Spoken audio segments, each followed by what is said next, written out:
few days ago, I lived through possibly the worst day of my life. And I'm here to tell you what happened. Hi, what's up? What's Gucci? How's it hanging in your hood? It's actually hanging particularly bad in my hood. Oh, you didn't ask? Well, buckle up, kids. Wait, no, let me forcefully buckle you up, kids, against your will. Let me physically restrain you with my puny arms. Let me serenade you with a snake flute until you're so freaking hypnotized that you have no choice but to sit through this whole excruciating story and all of its ads. Revenue is low and I am angry. Buy my merch. Sorry, went into Dwayne The Rock Johnson on crack mode for a second there. No, seriously, like a couple of days ago I had a super traumatic day. More traumatic than any day I think I have ever experienced apart from the day I was born, because that was just very sad for everyone. And I had to kind of let the anger simmer down before I filmed. I've been hinting at you guys I'm gonna film and upload this video for a while now, since the day happened, because all I did was complain about it on Twitter, where you can go and follow me. You can also follow me on Snapchat and Instagram. But honestly, like, if I just filmed that right away, I probably would have ended up decking the camera. Oh, that was bad. But now, I guess, I'm gonna tell you. Before I get into it, my name is Kiera. If you haven't seen my face before, I'm so sorry you're here. But you can hit that subscribe button down below. It makes me feel better about myself. I can't really remember what else I'm supposed to be plugging in the beginning of the video, so here's a plug. So professional.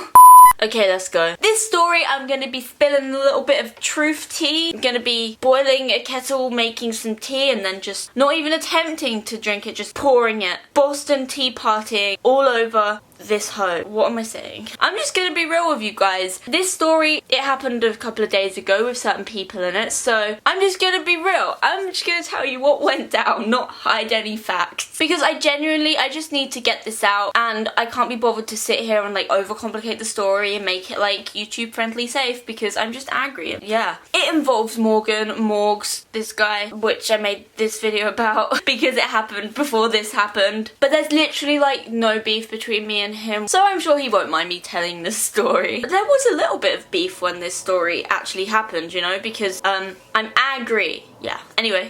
About 2 weeks ago, I was in Tenerife. If you don't know what that is, it's this little island, not really sure where it is. I'm sure it's in Africa or something, but it's like part of Spain. Doesn't really make any sense to me. I don't know. Everyone there speaks Spanish, which meant I didn't understand anything they said. Do you ever go to a foreign country and then people start speaking the foreign language and then you actually understand a little bit of it and you get all like gassed, like, oh my god, I'm so cultured, like I'm such an intellectual, oh my gosh. He said "sí" to me. Do you know what that means? That means yes. I'm so smart. And that happened like occasionally. I felt like really smart. It was a really great time. I saw a lizard. I picked up the lizard. I played with the lizard. Animals like me more than humans do, which was really weird because usually lizards don't let humans pick them up. Like, you know, the tiny little ones that just like roll around the floor and they run away from people. Well, this little guy, he let me pick him up and it was really cute and we had a great time. We had a lot of fun. It was a bonding experience. Why am I talking about a lizard? You don't care. I came home. I was like happy and slightly depressed to be coming home. Firstly because I'm coming home. Yeah. Also because it was kind of really cold and snowy in England at the time we were coming back, and that made me sad. I'm not particularly a lover of hot weather, but I only really like snow unless I can ski on it, do something fun. I don't like it when I just have to sit there in it and be cold. So I'm a female with many needs, with lots of clothing items, lots of socks and underwear. Actually not any socks, I lost all my socks. I had this fat red suitcase. It's so fat. Fat with a PHAT. And I was taking it around everywhere. I also had a handbag and I also had a rucksack. And it was just like a lot of luggage. I'm a YouTuber. I need to have my laptop and my chargers and my camera and my soul on me at all times. No definite on the soul bit though. So I had a lot of luggage. This was like a whole day of traveling. I just felt like things were really stressful. So when I got back to England, I went to Morgan's house, and he lives in Sheffield, I live in London. It's like a 2-hour train journey from Sheffield to London. And then when you're in London, like if you know how cities work, commuting isn't that easy in the very centre. Like it's hard to drive anywhere because there's just so many people and so much traffic. So most of the time you have to like get a train somewhere. To get from centre of London to my house, which is like 10 miles out of the main bit, like the balls of the country, it's like a stressful experience. And bear in mind, it was around kind of Christmas Eve-ish, so all of the trains from central London to my house were cancelled. Great. I love privatisation of the train system. What? Kiera. No, they don't care about politics. So when we got back from Tenerife, I decided to stay at Morgan's for a few days just to recuperate, just to regain some strength for the terrible journey which was going to be commuting from Sheffield to my home in Old Londinion. In England is my city. Travelling cross country across the city of England was not something, especially with like all of the luggage that I had. It was so much. So anyway, me and Morgan decided, wait, before I go home, let's do something fun together. Let's just like end the holiday with a bang, not a bang, just a metaphorical bang, and have a great time. So for the next day we got a train down to London, booked a hotel, really nice one, and just stayed there for a night and had a cool day in London, went shopping the next day. We were just chilling, like that was our plan, that's what we were going to do. But oh no, nothing ever goes as smoothly as that in my life, does it? So what we did, we planned on going to London from Sheffield, and when we got back to London together the next day, I was just gonna go home. So then I would only have to do like one lot of commuting in one day. So I'd do the big one with him from Sheffield to London, and then the small one from London to my house. So I wouldn't be like so stressed out and like, ugh, I hate this radiator. It looks so ugly.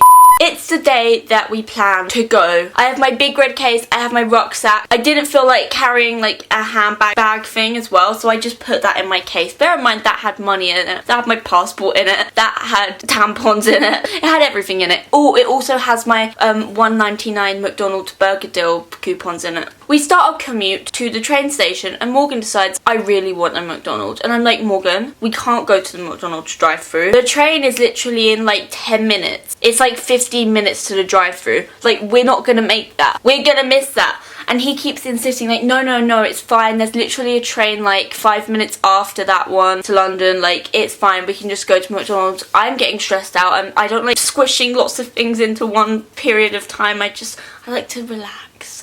But no, he insisted, oh, we're gonna go to McDonald's. I didn't even want anything. We got there and I was like, nah, I don't want anything, bud. I'm angry. I did not want a McDonald's and I was angry that he was eating this McDonald's. So I was getting stressed out. Anyway, we missed the first train, the one we were supposed to get, and ended up having to get on the one that was 5 minutes after. We wait there, we get on the train, and as soon as we get on the train, we realise something's wrong with this train. It was just like looked different on the inside to every other train. It had a whole carriage that was designated for luggage rather than just like sections at the end of each carriage where you can like put your luggage. You know what I mean? So anyway, we put my big fat red suitcase in this luggage carriage and it's like really, really cramped here. And obviously he's a YouTuber, I'm a YouTuber. We needed our laptops, and most standard class trains on this particular train line have plug sockets on like the table seats. Now this train felt like being a bit special and not having plug sockets. We go up to one of like the little train attendants, I don't know what they're called. We're like, boy, where's the first class on this train? We need some plug sockets. And usually I'm not a like, I can only sit in first class person, although I will admit, like once you go into first class of something, being in standard class just kind of feels inadequate, so you end up finding yourself spending ridiculous amounts of money. So if you've never been on first class before, never go in first class because you won't be able to go back after that. It's just a whole nother experience. There was football guys on this particular train. You know, the ones that come from like football matches or are like on the train ready to go support their team. I don't like football fans. No offense to football fans. They are just a public nuisance. Unless you're a vlogger, you have no excuse to be a public nuisance. And other people may be thinking, Kiera, vloggers shouldn't even be public nuisances either. And I'm like, yeah, they probably shouldn't, but I'm biased because YouTube like pays my bills and feeds my children, you know what I mean? I don't have children or bills, but like,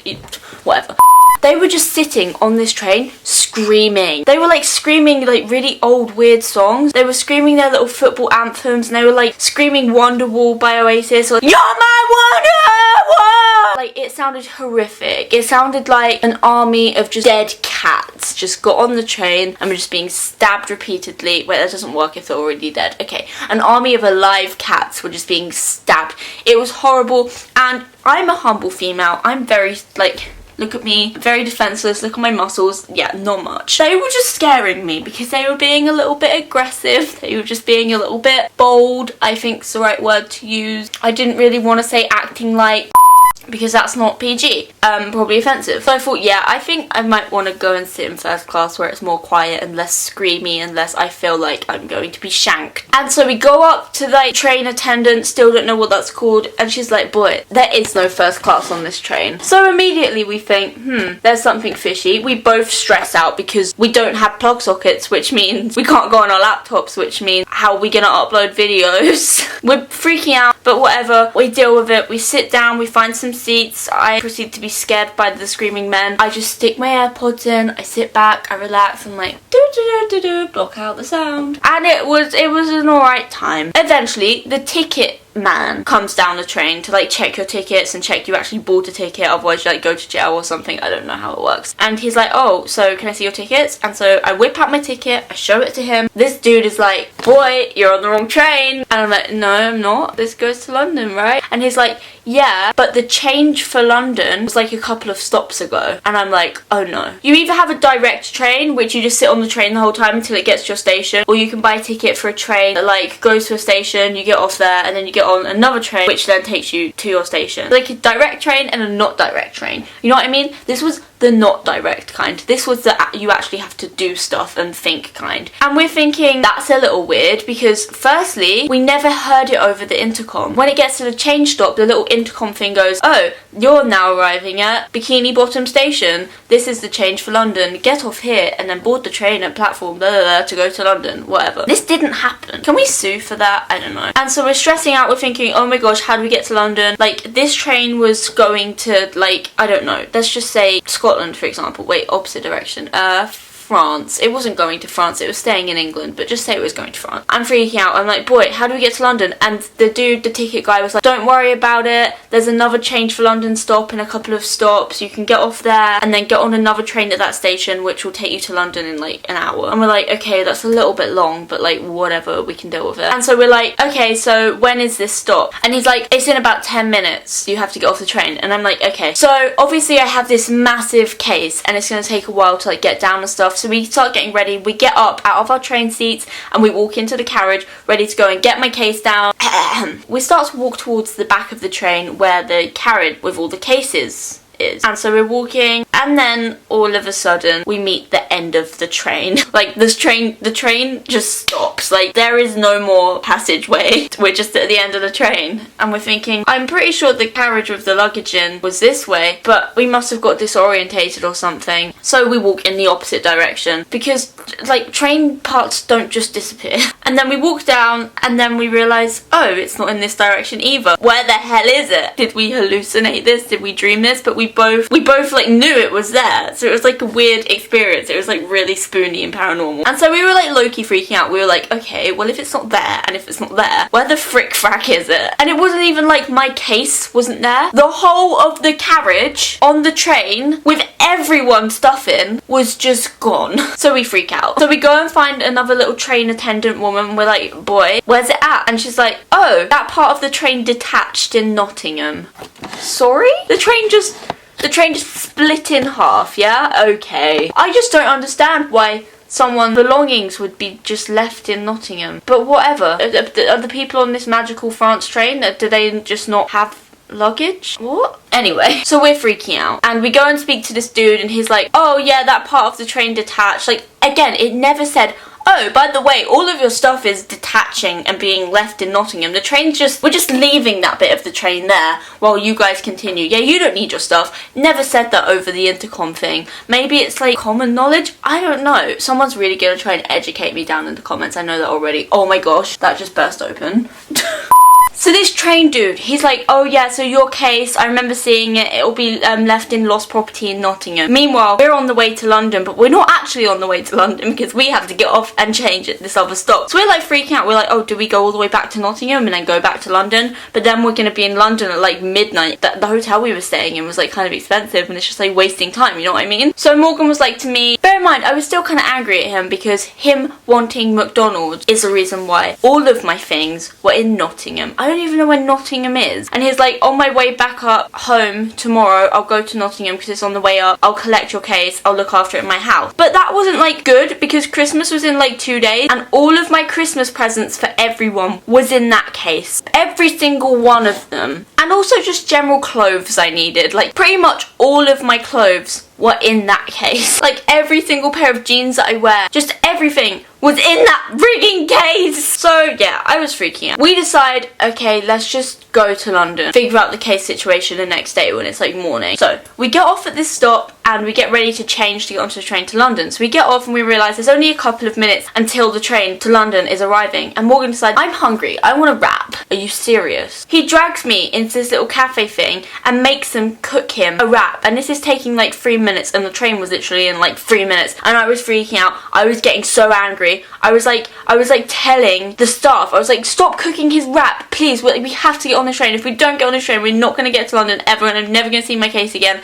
And I was just really angry at him. It was generally a very bad move. And I was so angry at this point. And he was just sort of like joking around and like teasing me and just like, you know, someone's just like pushing you to the edge and you're just gonna like turn around, just yeah, he was doing that. And so we finally get this wrap and we're like a couple of minutes like literally like scraping getting on this train and he's just pushing me, just like teasing me and just like so you know what I do? I hit the wrap out of his hand and it falls on the floor and then I shout at him. Not one of my proudest moments. It was something that needed to be done. Him wanting food, ruining everything. It was the reason my case was literally in a foreign land. It was the reason that like probably everyone was not going to get Christmas presents from me this year. And he just continued to want food when it was just ruining my life. How inconsiderate! To be fair to him, like we did have a couple of minutes to spare, but I was just angry. It's something I felt like I needed to do. Boy, he was not happy about me hitting the chicken wrap, so we didn't talk for the next few hours.